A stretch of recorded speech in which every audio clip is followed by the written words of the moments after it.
Assalamualaikum warahmatullahi wabarakatuh. Kembali lagi dengan One Voice Channel.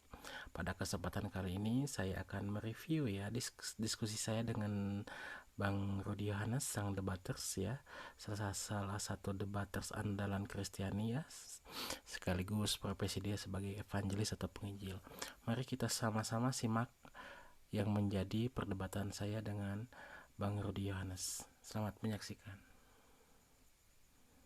Bismillahirrahmanirrahim. Assalamualaikum warahmatullahi wabarakatuh. Selamat malam kepada sahabat-sahabat muslim yang sudah hadir di studio Zoom Risalah Islam Media. Selamat malam juga buat Bang Rudi Yohanes yang sudah hadir di sini ya untuk mengadakan satu diskusi dengan praktisi dari Muslim. Assalamualaikum warahmatullahi wabarakatuh juga buat para netizen yang sudah hadir di live chatnya channel Michan Rim atau Risalah Muslim Media yang sudah hadir di live chat, juga netizen yang sudah ada di live chatnya channel Risalah Islam Media. Untuk malam hari ini diskusi yang akan dilaksanakan oleh dua arah dari Kristen dan dari Muslim.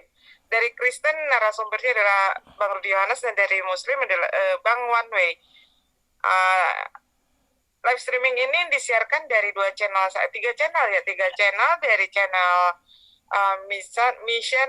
Michan Rim Official, kemudian dari Risalah Muslim Media, kemudian dari channelnya Bang Rudi Yohanes juga ya, channel Sang Debater. Oke, Risalah Islam Media.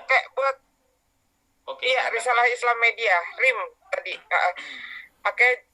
Jadi pada malam hari ini kita akan melakukan dialog dua arah yang akan membahas tema pada malam hari ini adalah Yesus dari sudut pandang Al-Quran dan Bible. Di sini akan nanti dibagi 3 rule seperti biasa mungkin ya, dibagi 3 rule. Rule pertama adalah opening statement, kemudian nanti di kedua ada sesi battle, dan terakhir closing statement atau bisa diisi dengan pertanyaan-pertanyaan dari partisipan yang hadir di studio room ini. Bisa difahami ya? Jadi mungkin jangan sampai kelupaan kemarin bahwa dialog dengan Bang Rudi ini tidak menggunakan timer, tidak juga ya kita juga sebagai moderator santai-santai aja, karena nanti partisipan akan diminta pada saat battle itu menyampaikan pemaparannya, setelah selesai baru ditandai dengan silakan ditanggapi. Itu artinya pergantian partisipan untuk berbicara. Bisa difahami ya Bang Rudi ya, Bang One Way? Ya, insya Allah bisa. Oke, baik, terima kasih. Kalau begitu cara saya serahkan kepada moderator Bang Han dari Risalah Islam Media. Ya, silakan Bang Han. Oke, Assalamualaikum warahmatullahi wabarakatuh. Terima kasih untuk narasumber malam hari ini. Waduh, sebentar Bang Han. Sebentar, ternyata ininya close. Bentar, harus diulang. OBS-nya close barusan. Oke, jadi diulang lagi ya, nggak apa-apa ya. Bismillahirrahmanirrahim. Assalamualaikum warahmatullahi wabarakatuh. Selamat malam kepada sahabat-sahabat muslim dan non-muslim yang sudah kumpul di studio Zoom Risalah Islam Media. Di malam yang berbahagia ini kembali kita kumpul bersama-sama untuk mengadakan satu dialog dua arah ya dari praktisi kekristenan. Nanti akan diwakili oleh Bang Rudi Yohanes, dan dari praktisi Muslim akan diwakili oleh Bang One Way ya. Yang pada malam hari ini tema yang akan kita bahas adalah Yesus dari sudut pandang Al-Quran dan Bible. Acara dialog streaming hari ini disiarkan dari 3 channel ya. Yang pertama dari channel Michan Risalah Islam Media Channel official, kemudian dari Risalah Islam Media Channel, juga dari channelnya Sang Debater atau Bang Rudi Yohanes ya.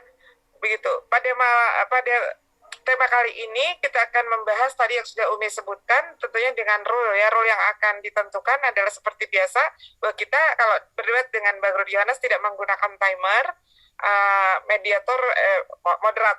Moderator juga santai, karena kita akan menggunakan sistem berbicara saat berbicara satu orang partisipan, dan akan diakhiri dengan silakan ditanggapi. Itu adalah peralihan saat partisipan selesai berbicara. Bisa difahami ya dari kedua belah pihak? Bisa. Baik, untuk mempercepat waktu nih ya, karena udah lumayan juga ini udah telat 24 menit, 25 menit di sini ya. Bang Rudi juga katanya tadi pengennya cepet-cepet gitu kan. Acara ini akan Umi serahkan dan panduan-panduannya nanti akan disampaikan oleh moderator Bang Han dari Risalah Islam Media. Silakan Bang Han. Oke, assalamualaikum warahmatullahi wabarakatuh buat partisipan yang ada di sini dan narasumber yang ada pada malam hari ini. Selamat malam Bang Rudi Yohanes dan selamat malam Bang Wan Wei. Oke, nah jadi silakan sesi pertama silakan untuk open statement. Mungkin dari Bang Rudi dulu, silakan. Waktu dan tempat saya persilakan. Oke. Terima kasih. Apa tadi Yesus dalam perspektif pandangan Kristen dan Muslim ya? Saya akan memandang dari perspektif Kristen karena saya orang Kristen ya. Bahwa Yesus ini adalah firman Allah yang jadi manusia. Dan sebenarnya dengan One Way kami sudah pernah berdiskusi tentang ini ya. Saya lupa tanggal berapa tapi sudah pernah. Ya. Kenapa Tuhan harus turun ke dalam dunia? Ya sementara dia bisa melakukan apapun dari surga sana. Tuhan itu terikat dengan satu hal bahwa firman-Nya adalah kekal. Jadi Tuhan sekali berucap, maka firman-Nya itu tidak bisa diganggu gugat kecuali Tuhan yang melakukan yang namanya penggenapan atau ya sejenis ya seperti itulah. Itulah sebabnya kalau memang kita katakan Tuhan mau suka-sukanya sendiri, maka tidak perlu kita capek-capek ya mengatakan bahwa dosa Adam dan Hawa diampuni, ini segala macam, tidak perlu capek-capek. Dan ngapain Tuhan tidak membuat manusia ini patuh saja semua kepada Tuhan seperti hewan atau anjing, ya patuh semuanya, nggak perlu capek-capek. Tetapi faktanya bahwa Tuhan pun memikirkan hal ini. Jadi tidak sembarangan ya Tuhan itu dalam bertindak. Maka dalam ajaran Kristen Tuhan turun dalam ke dunia, tetap turun dalam ke dunia ini, firman-Nya menjadi manusia. Kalau dahulu kala Tuhan mengutus suaranya, kemudian Tuhan mengutus citra atau gambarannya, tetapi itu pun tetap membuat manusia itu tidak percaya. Maka dalam ajaran Kristen itu jelas kenapa manusia tidak percaya, karena ya sesama manusia harus saling menyegani ya, tidak boleh mendahului. Sebenarnya kalau saya mengatakan Tuhan ini memang ada kekeliruannya, wah ini hebat sekali sang debatas ya. Ada kata Tuhan menurunkan turun dalam dunia dalam wujud batu, maka batu itu bisa berbicara dan berjalan. Saya percaya orang akan sujud menyembah batu itu. Tetapi berbahagialah para penyembah batu yang mana batunya diam saja, itu disembah-sembah. Andai kata Tuhan turun dalam wujud batu dan batu itu berbicara dan berjalan, kalau berbicara saja belum percaya manusia. Tetapi kalau berjalan, orang akan terkagum-kagum dan 100% saya percaya. Tetapi memang Tuhan turun dalam wujud manusia, sehingga manusia sulit untuk menerima ini. Maka yang terjadi adalah, ya Yesus jadi ada yang dibenci, ada yang membenci dan ada yang menyukai. Yang menyukai tentu adalah pengikut Yesus, yang membenci adalah tentu tidak pengikut Yesus. Itu saja yang bisa saya sampaikan. Nanti kita lebih banyak berdiskusi. Silakan. Oke, terima kasih Bang Rudi Yohanes. Silakan untuk narasumber Muslim yaitu Bang Wan Wei atau Bang Rizwan. Silakan monggo, waktu dan tempat saya persilakan. Assalamualaikum warahmatullahi wabarakatuh. Waalaikumsalam. Bismillah. Pertama-tama saya akan bertanya dulu. Wabijikni ilman, wajukni pahman. Oke, Isa Al-Masih menurut Islam apa? Menurut Islam, Isa Al-Masih hanyalah utusan Allah. Sebagaimana dalam surat As-Saff ayat surat ke-60 surat ke-61 ayat ke-6 yang berbunyi, dan ketika Isra putra Maryam berkata, wahai Bani Israel, sesungguhnya aku adalah utusan Allah. Jadi jelas aku adalah utusan Allah, Jesus only messenger of God. Sesungguhnya aku adalah utusan Allah kepadamu yang membenarkan kitab yang turun sebelumku, yaitu Taurat. Ya, berarti Yesus itu hanya menggenapi Taurat dan memberikan kabar gembira. Nah, artinya Injil itu apa? Kabar gembira tentang apa? kabar gembira dengan seorang rasul yang akan datang setelahku yang namanya adalah Ahmad. Ahmad itu manusia terpuji. Namun ketika rasul itu datang kepada mereka dengan membawa bukti-bukti yang nyata, mereka berkata, inilah sihir yang nyata. Itulah kebiasaan orang-orang yang ingkar kepada Allah. Lalu dalam Alkitab kita menemukan bahwa menurut saya tidak ada dalil Yesus itu Tuhan dalam Alkitab. Yesus only messenger, itu menurut pandangan saya. Ya, mari kita baca Yohanes pasal 5 ayat 30. Aku tidak dapat berbuat apa-apa dari diriku sendiri. Aku menghakimi sesuai dengan apa yang aku dengar, dan penghakimanku adil, sebab aku tidak menuruti kehendakku. Sebab aku tidak menghendaki kehendakku sendiri. Nah jelas Yesus tidak menghendaki. Yesus itu hanya utusan, melainkan kehendak Dia yang mengutus aku. Gitu. Lalu kita baca Lukas pasal 10 ayat 16. Barang siapa mendengarkan kamu, ya mendengarkan aku. Barang siapa menolak kamu, ya menolak aku. Dan barang siapa menolak aku, ya menolak Dia yang mengutus aku. Yesus not the only messenger. Lalu kita ke Markus pasal 9 ayat 37. Siapa yang menyambut seorang anak seperti ini dalam namaku, ia menyambut aku. Dan barang siapa menyambut aku, bukan aku yang disambutnya, tetapi Dia yang mengutus aku. Lalu kita baca lagi Matius pasal 10 ayat 40. Barang siapa yang menyambut kamu, ia menyambut aku. Dan barang siapa yang menyambut aku, ia menyambut Dia yang mengutus aku. Jadi jelas ya, dalam Alkitab pun Yesus itu hanyalah utusan ya. Lalu apakah Tuhan itu? Tuhan itu adalah Tuhan itu yang menciptakan ruang dan waktu, dan Tuhan mustahil terjebak dalam ruang dan waktu.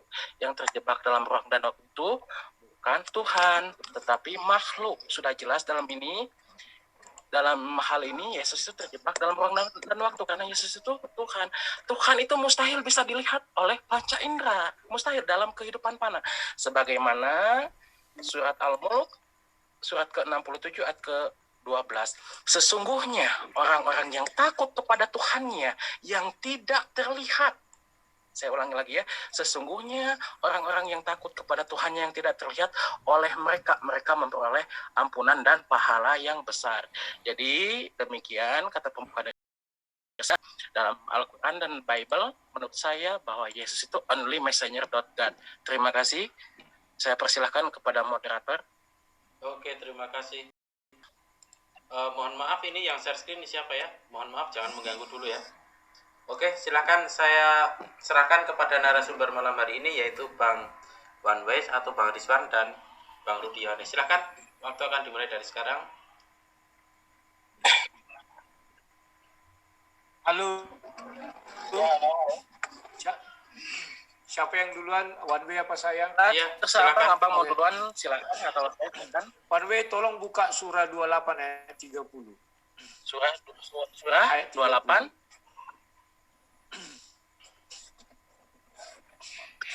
Bacakan. Nah.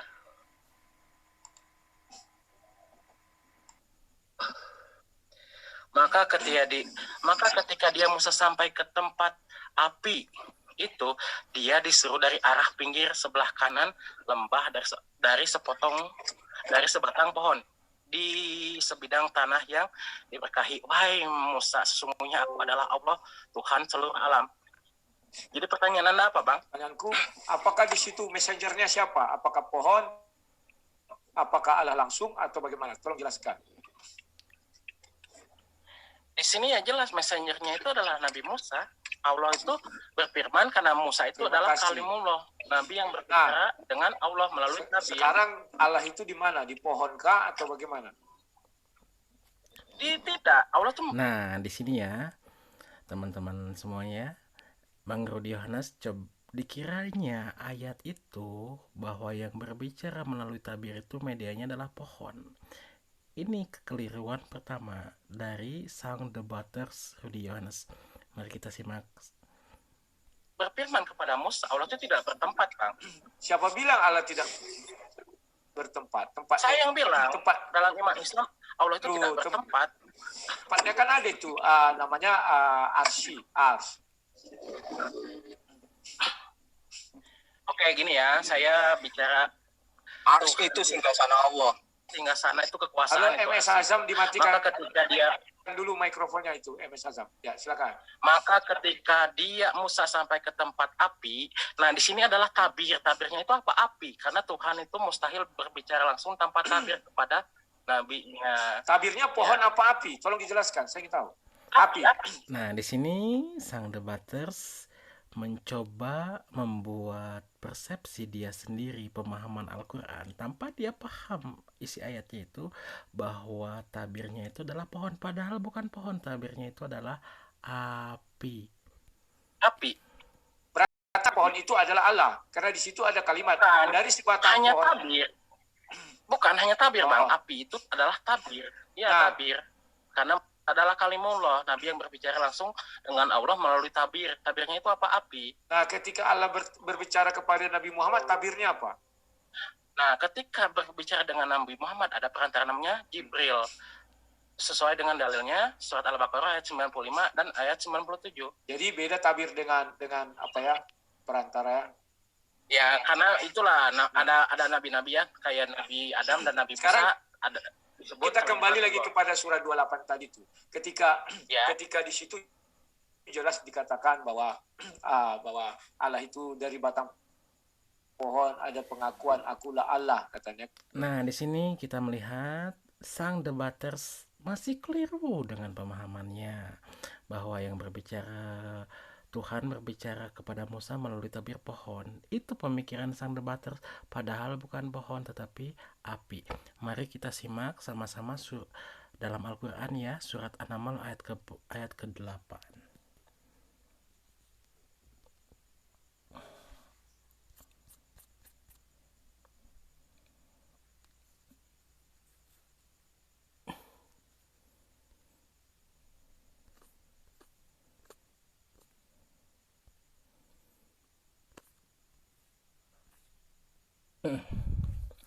Nah, ini dia.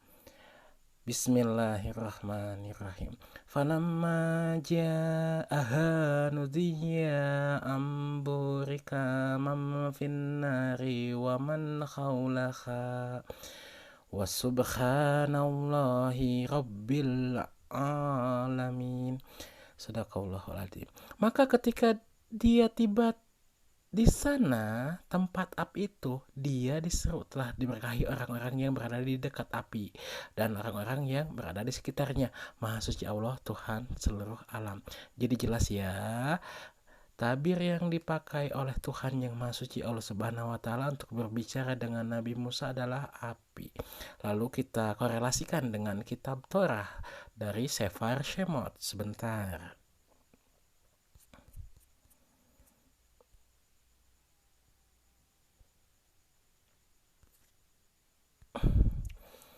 Sefer Shemot, kitab Keluaran, ini kitabnya Keluaran orang Judaisme ya, pasal 3 ayat 1 sampai 12.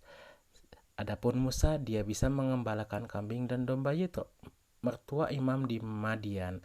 Sekali ketika ia menggiring kambing domba itu ke seberang padang gurun, sampailah ia ke gunung Allah, yakni gunung Horeb. Lalu malaikat Tuhan menampakkan diri kepadanya, di dalamnya lah api yang keluar dari semak duri. Lalu ia melihat, dan tampaklah semak duri itu menyala tetapi tidak dimakan api. Baik, Musa berkata, pasal 3 ayat 3, baiklah, aku menyimpan kesana untuk memeriksa penglihatan yang hebat itu. Mengapakah tidak terbakar semak-semak duri itu? Ketika dilihat Tuhan bahwa Musa menyimpang untuk memeriksanya, berserulah Allah dari tengah-tengah semak duri itu kepada Musa, Musa, Musa. Dan ia menjawab, iya Allah. Jadi sekali lagi apa yang disampaikan sang debater itu salah menurut Al-Quran dan menurut Taurat Musa, yaitu Sefer Shemot pasal 3 ayat 1 sampai ayat 5. Mari kita kembali mereview debat saya dengan sang debaters. Ya kan? Halo. Halo, silakan lanjutkan. Berarti kita bisa katakan terjemahan bahasa Indonesianya itu adalah sangat teramat keliru. Karena dikatakan di situ dari sebatang pohon, artinya pohon itu mengeluarkan sebuah suara, dan dari suara itu mengaku dia adalah Allah pencipta langit dan bumi. Bagaimana? Jadi saya jelaskan di sini ya, Bang ya. Itu adalah ketika Nabi Musa berbicara dengan Allah di lembah suci Toa, ya. Ya, itu. Jadi kejadiannya gini, ketika Musa sampai ke tempat api itu, dia diseru dari arah pinggir sebelah kanan lembah, dari sebatang pohon di bidang tanah yang diberkahi tempat yang suci misalnya. Nabi Musa menerima berbicara dengan Allah memang di lembah suci Toa ketika Allah memperkenalkan dirinya, itu dalam surat Toha ayat 10 sampai ayat 12 ya. Mari kita simak kekeliruan dari sang debaters ya. Selamat menyaksikan. Wahai Musa, sungguh aku adalah Allah, Tuhan seluruh alam. Jadi Allah berbicara dengan Musa melalui tabir, karena tidak bisa langsung, Bang. Tabirnya itu apa? Api. Makanya Nabi Musa disebut kalimullah, Nabi yang berbicara langsung dengan Allah. Kenapa dalam ayat itu tidak dikatakan dari kobaran api keluar suara itu, tetapi harus kalimat itu merujuk kepada pohon? Ayatnya jelas kok. Maka ketika Musa sampai ke tempat api, ini dia sang debater ketika sudah dijelaskan dengan sangat jelas dan sangat detail, tetap dia sesat pemahaman gitu loh. Sudah saya jelaskan kan, baik dalam Torah maupun dalam Al-Quran, yang berbicara dengan Musa itu, Tuhan berbicara dengan Musa itu melalui media apa? Melalui media api, karena mustahil Tuhan itu berbicara langsung kepada manusia tanpa perantara. Mari kita simak. Seruan Allah gitu loh. Dari sebatang pohon. Ingat, kalimat dari itu menunjukkan tempat asal suara. Tidak bisa. Coba minta di share screen ayatnya ya. Saya yang keliru nih. Ya, silakan. Ayo, admin tolong di share screen ayatnya. Ya, silakan. Sudah, admin. Dari sebatang pohon kayu. Ya. Saya ini aja, gimana aja. Maka tak kala Musa sampai ke tempat api itu di lembah suci Toa nih ya, karena tempat yang suci itu. Diserulah dia dari arah pinggir lembah sebelah kanan pada tempat yang diberkahi. Dari sebatang pohon kayu, yaitu ya Musa. Nah, itu ada kalimat dari sebatang pohon kayu, kemudian diikuti sebuah suara. Ya Musa, sesungguhnya aku adalah Allah, Tuhan Maha Semesta. Nah, tetap saja setelah dijelaskan bahwa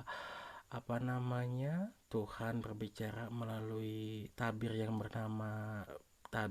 berupa api, sang debater masih saja sesat pikir, masih saja belum paham. Mari kita simak. Nah, yang pertanyaan saya di situ, kenapa harus ada kata dari sebatang pohon? Dan yang kedua, tolong kamu jelaskan, itu suara atau apa itu? Berupa tulisan kah? Atau berupa suara kah? Atau berupa di dalam hati Musa kalimat itu ada? Silakan. Api itu ada medianya kan? Untuk ada tumbuh apa-apa? Untuk api itu berkobar ada medianya nggak? Masa nggak ada medianya? Nggak ada. Bisa aja. Kata siapa Bang? Jadi dari api, dari kayu itu ada api. Kayu itu sebagai media. Dari api itulah muncul suara. Tidak ada dikatakan api itu dari api keluar apa? Keluar suara, nggak ada. Kamu jangan ngarang. Nah, yang saya orang jalan ya.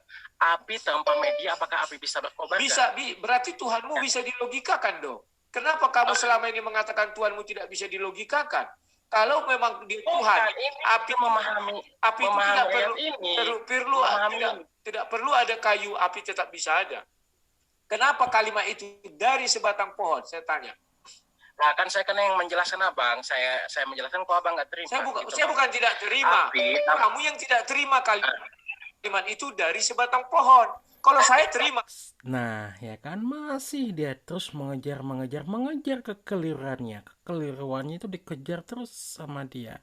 Sudah dijelaskan dengan sangat jelas, tetapi karena sesat gagal memahami ya. Padahal dalam Sefer Semot kitab Keluaran pasal 3 ayat 1 sampai ayat 12 jelas Tuhan berbicara melalui media api begitu. Tetapi Bang Rudi tetap tidak memahami kitabnya sendiri, meskipun itu dalam perjanjian lama dimasukkannya ya, tetapi dalam umat Islam kitab Musa Taurat adalah kitab Allah juga gitu ya. Mari kita mari kita simak selanjutnya bagaimana sang debater ini terus menggebu-gebu dalam kekeliruannya. Itu kalimat memang dari sebatang pohon, bukan dibilang dari api. Nggak ada api. Itu sebatang pohon itu medianya. Terus? Media untuk apa namanya berkobarnya api. Tetap ya. Tetap. Mana ada dibilang di situ pohon itu sebagai media berkobarnya api? Berarti pohon itu medianya kedatangan Tuhan. Karena Tuhan dalam hadir dalam api begitu. Kalau begitu kalimatnya tidak dikatakan dari sebatang pohon, itu dihapus. Nggak begitu terjemahannya, keliru.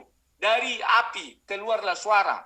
Harusnya begitu kalau memang tabir. Sebatang pohon itu istilahnya kayu bakar lah, kayu itu ya. Sebatang pohon itu menghasilkan api. Sekarang mengapa Tuhan?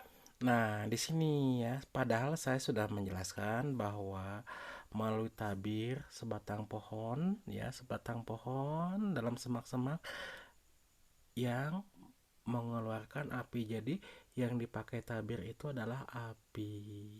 Ya, sebagaimana sudah saya kasih dalilnya, tetap saja sang debater masih gagal paham dengan apa yang disampaikan.